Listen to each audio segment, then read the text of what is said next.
আজ আমার সকালের টিফিন পান্তা ভাত, পোড়া পোড়া আলু সেদ্ধ। আমি আলুটাকে সেদ্ধ করে নিয়ে আবার তাকে কড়াইয়ে নেড়েছি, এটাই আমার ভালো লাগে।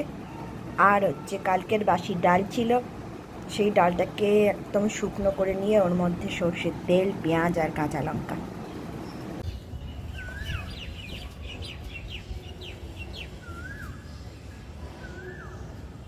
বাড়িতে দেখলাম একটাও সবজি নেই ফ্রিজে। কালকে বলেছিলাম রাত্রেবেলায় আনতে সমীরকে, কিন্তু সমীরের শরীর খারাপ বলে আর বাজারে যেতে পারিনি। তাই ভাবলাম যে ছাদে গিয়ে দেখি কিছু পাই কিনা। তা দেখলাম বেশ, হ্যাঁ, কয়েকটা ঢ্যাঁড়স হয়েছে আর শাকও হয়েছে। তা সেইগুলো সব কুড়িয়ে বাড়িয়ে কেটে নিয়ে আসলাম। আর আমি গিয়েছিলাম ছাদে সবজি তুলতে, আর এ আমাকে দেখতে না পেয়ে সমানে চিল্লাতে শুরু করে দিয়েছে, কাঁদতে শুরু করেছে রীতিমতো। আজকে এই শাকগুলো পেলাম, পালং শাক, লাল শাক, কলমি শাক রয়েছে, এই যে